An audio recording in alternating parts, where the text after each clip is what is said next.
There's nothing else in this world ever that will replace when you live and breathe inside a special operations team. There's nothing.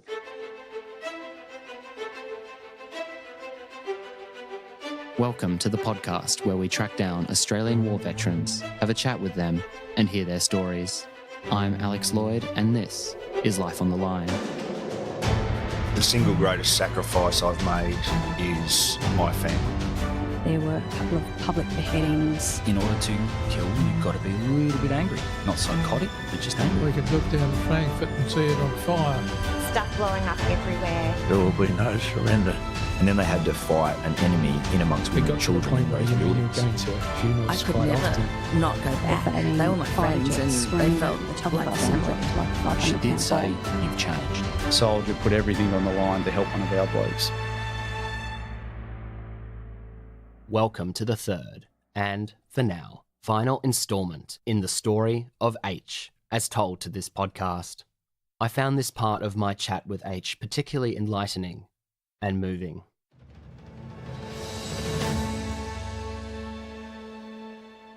Well, H, as discussed in these podcasts we're recording today, we've only covered up to Afghanistan 2006 effectively, but you have deployments after that until you discharge at the end of 2013. So your service is ongoing and extensive. Due to the simple limitation of time, we're only going to get to the 2006 deployment today, but I know there's a lot more stories you have to tell, so we'll be getting you back on the podcast for more insight into your combat experience down the line. Yeah, that'd be great, Alex. I'd enjoy that.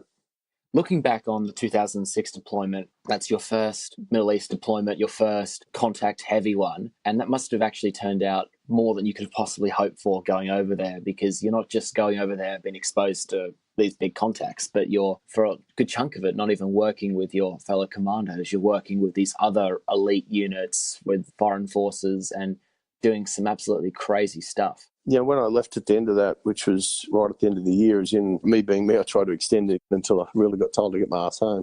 I didn't need validation of self, but I guess validation of self. And when I say self, I'm encapsulating everything that embodies a special operations operator. I felt truly validated. I don't think I could have been tested any more or pushed any harder or further. We were going out almost every night. Some nights we do follow-on actions as a result of intelligence we gleaned off that target. It would be assessed and analysed that we needed to work on that intel immediately. So as they call them, you do a follow-on. So after doing that for over 6 months, I felt very validated because I knew what I'd done. The guys to the left and right of me knew what I'd done. And a small group inside our command, from the commander Mark Smethurst and a few other people, they were the only ones who really had a good understanding what I was actually doing. And more so, and importantly, I was really, really eager to pass a lot of the lessons I'd learned and my experiences onto, key members and elements of the unit for their follow-on rotations so that we quickly adapted. Not that we were doing anything wrong, and we were certainly operating in a different space with different assets, but I thought there was a lot that I learned that could be passed on, and immediately went about doing that or ensuring that as soon as I returned home. H, you have a number of deployments to the Middle East over the years. What I've had described to me before is that adjustment window from stepping off the plane back in Australia, and for some people, for some lucky ones, it's maybe a week. For some, it's weeks, months, and I think some never truly adjust. How did you find that adjustment period returning home first in 2006, and how did that compare with your other return homes from Middle East deployments? Looking back, I'd have to say that was undoubtedly probably my hardest adjustment, other than discharge itself. There's a few reasons for that. It's because there was little known as to what I did, and it's not that people didn't know. It was when you come back, when you've been working with your force element, as in you deploy with a company, come back with the company, you've got all those stories to share, and everyone around, you're talking about things all the time. Well, I couldn't do that. And there are some things I've never been able to talk about and probably never will talk about due to the sensitivity and the classification of them. That was difficult, but also the timeline. I had almost packed all my stuff other than the gear that you wear and take on target. And in fact, I was halfway through my handover with an SASR person in Bagram, and we used to carry pages, and a TST, a time-sensitive target page, came up. and I was flying out and about. It was less than 12 hours. And a task came up, and it was a particularly high-profile individual that we'd been tracking. Anyway, the short story is, I jumped on that mission, which had another set of complexities and issues on target, and then flew back from that. And then from when I arrived back, I was in Bagram literally a couple of hours, which I finally finalised my packing, managed to get on the flight, flew out. And then I was only in our rear echelon area a couple of hours and then flew back. So the time from being on a target to landing in Australia was extremely minimal, as in I'd never experienced anything like before, and I doubt others had, because there's literally only a few hours in each location is how sort of fine I ended up cutting it. So, yeah, that transition, coming back to your question, was extremely difficult because of 1 minute you're doing this and then the next minute I'm literally wandering around the street. It's difficult to adjust. There's no doubt about it. I don't know how to put that into words. You're hypersensitive, as in you're very alert. Even smells. I could smell certain people. I know it sounds silly, but you develop this thing, and that would sort of raise your levels particularly high when you sense certain things around you or different things. You've been driving a certain way. You've been moving a certain way. Everything, you went through every doorway. Wasn't lying awake of a night time having nightmares. You're lying awake of a night time because you can't sleep, because you just can't. You're not used to relaxing. How did all this time away, and even when you return home, the difficulty you have being at home, impact on relationships with friends and family? With friends, I don't think it had initially a negative impact. It was more, as in with other operators, it was more the fact that you're telling stories, but you had no one sort of to share them with. Normally where you'd share a story, you kind of wouldn't. But you were hearing all their stories from their trip, as in the company I was with initially. But with family, it was noted straight away by family that there's a significant change in me. I'm not going to deny that. There was a significant change. Yeah, some of that was for the good, I was told, and other not so bad. And, I went through a period of trying to adjust. You might start excessively drinking and just doing things that you normally wouldn't do. And that's, again, because, and I'm not justifying it, but you're trying, looking back, and after speaking to several psychologists, and that, you're trying to adjust. If you refer to a racing car, if a racing car is made to race, it's not made to do anything else. You can't get a racing car and drive around in the traffic at 9 to 5. It doesn't do normal traffic. We don't do normal traffic. We're fine-tuned. We're tuned to do a specific, or to operate at a certain level. And when you're not operating at that level, there's an adjustment period. So you need to, unpack and adjust that racing engine to the pace that you're now going at. And that doesn't happen overnight. How do you commandos support each other? I mean, there's a lot of strong personalities. There's alpha males and other personality types in there. Do you lean on each other, or do you tend to go your own way when you're back home? Generally speaking, I'd say we lean on each other. To me, it's an indicator or a little bit alarmist when someone starts to go their own way, which I've seen and which I've done. That is not a good way to go. And generally that will lead you down a wrong path, a lonely path, a depressive path. We became very aware of all these issues as the combat tempo of the unit over the years increased, and the severity or the intensity of that combat increased. All you can do is keep a close eye on your mates back home. And as I became senior, I've micromanaged a lot of soldiers to the extent, you'd be called at whatever time in the middle of the night and they might be upset or they might have an issue at home, and you'd go to their house at whatever time, wherever they were, to talk them through whatever they were going through. So the job behind the scenes, really never stops. And the micro, as I call it, the micromanagement was necessary, very necessary. And that was probably the only way to successfully manage guys. And that, just gradually increased as the operational tempo and the intensity of that combat within the operations increased. No sort of secret, it's extremely sad that there's a lot of guys, too many guys, that have taken their own life. And there's a lot of other guys that have tried to and have been and still are, not in a good place. So it's supporting those guys the best that we can. And there's, in the last several years, there's been lots of organisations that have raised up to that task as well, to support veterans, through that difficult period. There's a lot of unique support required to do that and to keep them on track and to keep them out of harm's way, whether that be self-harm or just destructive lifestyle patterns that you can get into when you're not well and you're not in a good headspace. It's quite sad. We're getting better at it. As a community is across Australia. The government organisations, DVA and all the other non-government organisations and non-for-profit organisations are trying, and I think are trying to do the right thing and are getting better at it, but we're still not there. There's a lot of work that needs to be done and a lot of things just, they're not understood. When we start talking mental health, if I break my arm, run over it 3 or 4 times, set it on fire, that's quite a severe injury. But, with skin grafts, with this surgeon, with that surgeon, with this specialist, with that specialist, with scans, with this, we can fix that arm because we can see what we're dealing with.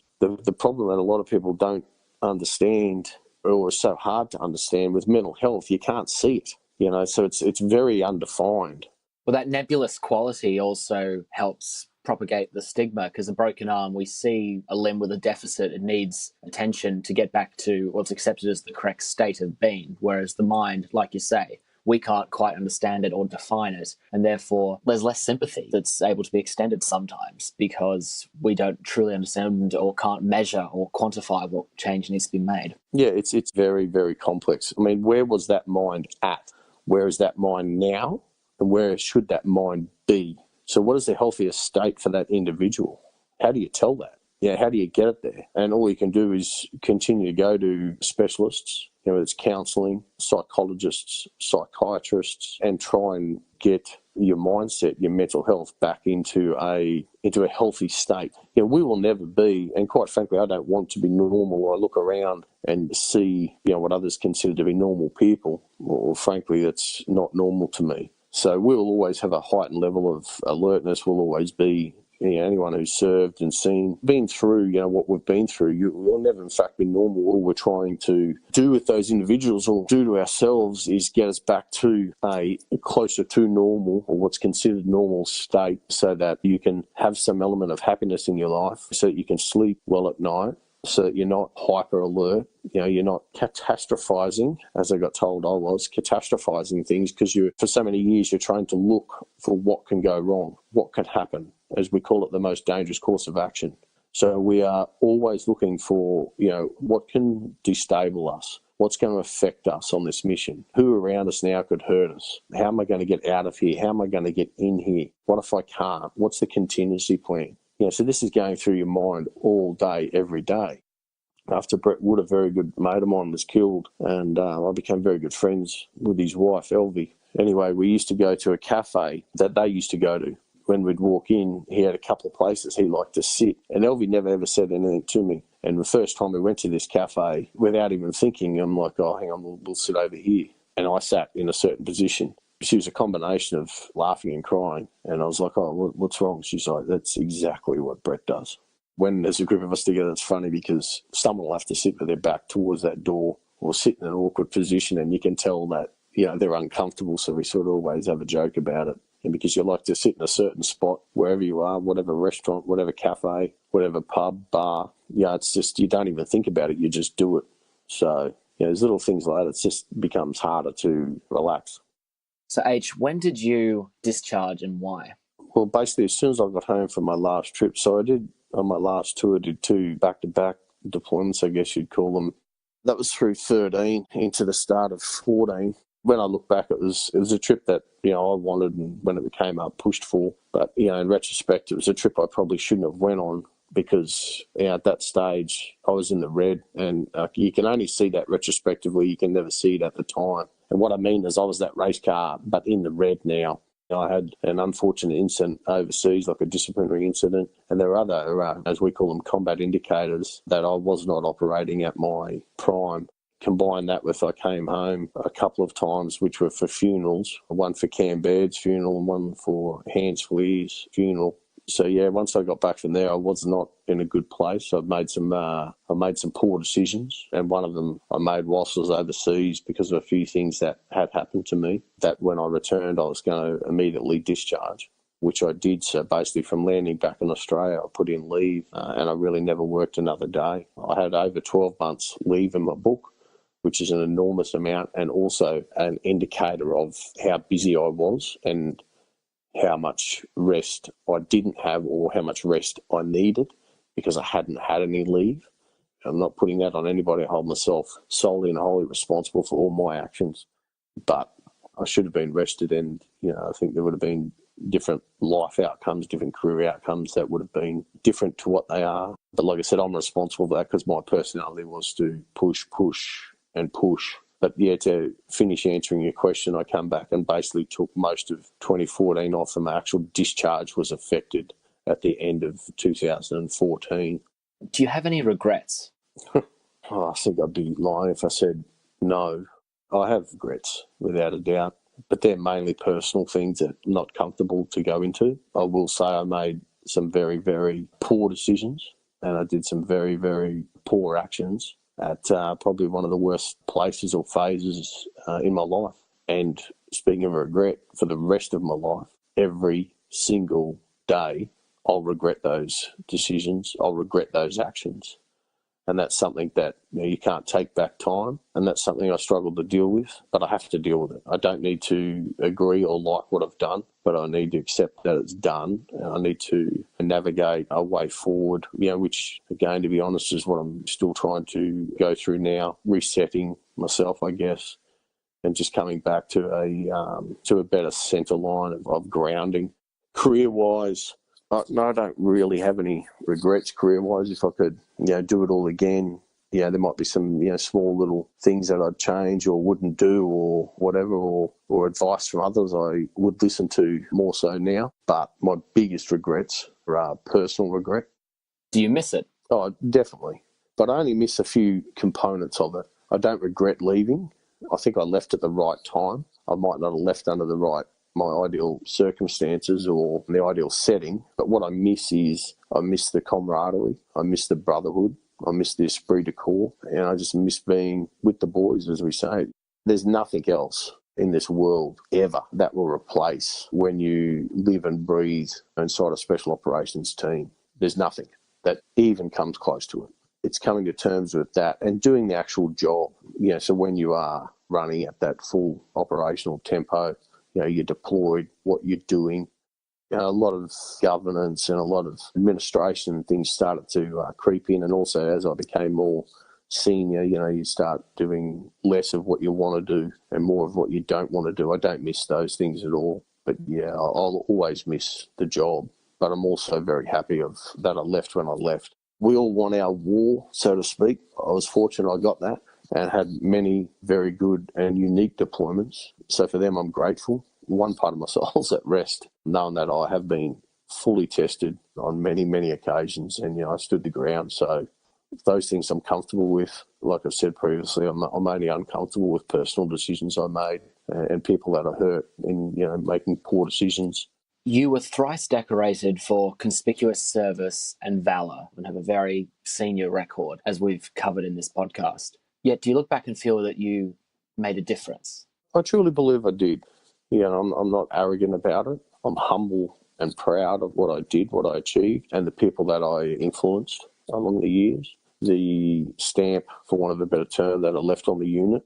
You're working at such a tempo for such a long period of time, and it's a lifestyle. And, as I used to say to other guys when they were wavering, as in thinking about getting out or taking a step to the left or whatever, it's the job, you need to be 101% in it, like well over your neck. And like I said, it's a lifestyle. And when you're not, or you feel like you can't, then you need to move aside. There is absolutely zero scope for you to be anything other than 100% in it. And when an operator isn't 100% in it, you can see it. The other operators, to his left and right, know it. And then if you don't take action almost immediately, then your reputation as an individual will start to dwindle.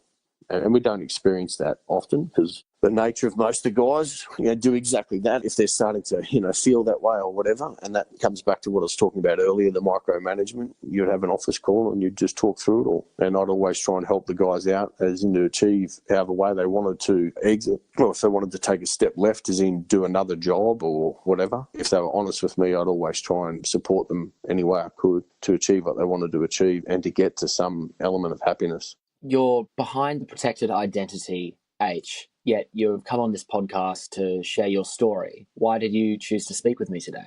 When we initially reached out and we started talking after following your podcast, I guess in short, I just thought I could contribute. And I thought what Life on the Line is doing is valuable to its listeners. I think there's a lot of stories out there that should be heard. I think there's a general misunderstanding across the public of us types, of who we are. We are human. We're just different humans. So I think, it's good for people to hear the stories. It's not about me. It's about us as a community, that people hear some of the things that we've done, and that I guess this podcast facilitates the sharing of that. And I think that's commendable. And as I've said to you before, I think what you're doing is a great thing. And I think it's bigger than you, it's bigger than me. It's about the public of Australia hearing the numerous and various stories over generations of what some people, and the diversity as well of what some people have done in their military careers. If we don't capture it, sadly, as you're all too aware, you've already recorded a few interviews and those persons have now passed, and that's extremely sad. But we need to look at the positive of it, that you were able to capture their story before they passed. And I think that's important, because otherwise those stories would never be heard, and it's important that they are heard. Thank you.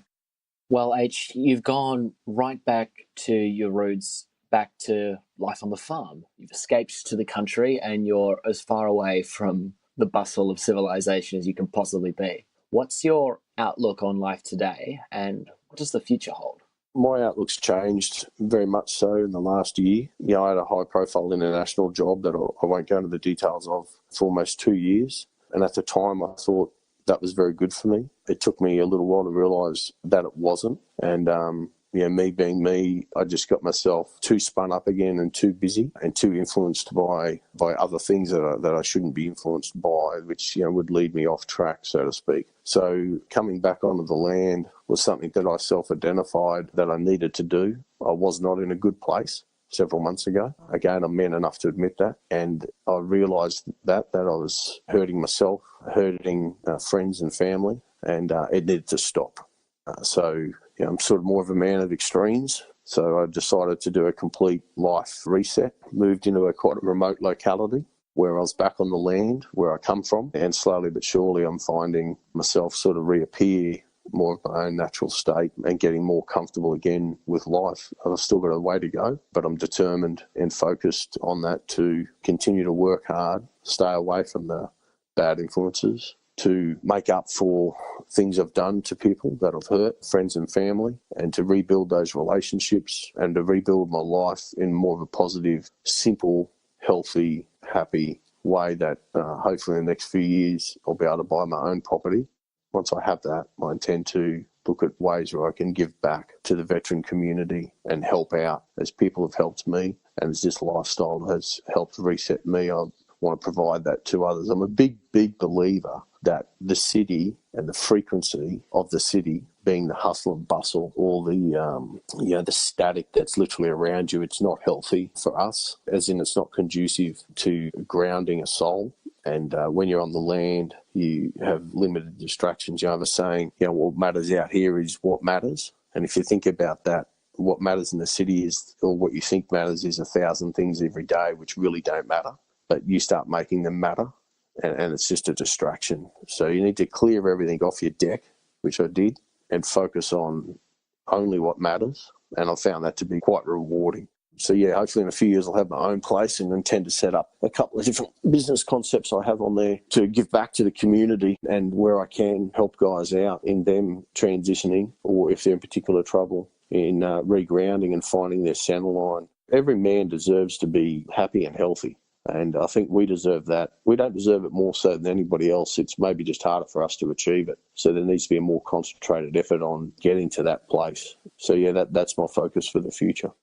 Well, H, that sounds like a wonderful goal, and I wish you all the best for it. You mentioned the late Brett Wood, and in a way, that's how I first came to hear of you years ago when I was working on former Commando Jamie Zimmerman's book, The Promise, about himself and Brett and the friendship and the legacy. And I'd heard of the legendary H first through working with Jamie. And the legend's, of course, grown as I've spoken to other commandos over the years. So it's been great to finally speak with you directly and hear the stories from the man himself. Thank you, H, for sharing your story on Life on the Line. Thanks very much, Alex. It was an absolute pleasure to work with you, mate. I wish you all the best.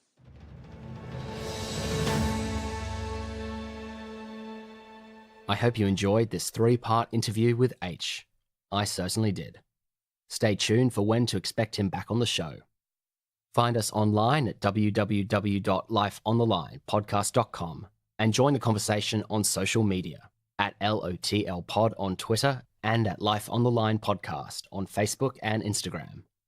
We have more epic stories of Australian Special Forces to come out this season, along with amazing stories from servicemen and servicewomen in the Army, Navy, and Air Force. Subscribe to get all content. Life on the Line is brought to you by Thistle Productions. Artwork by Big Cat Design, music by Dan Van Werkhoven. Thanks for listening, and lest we forget,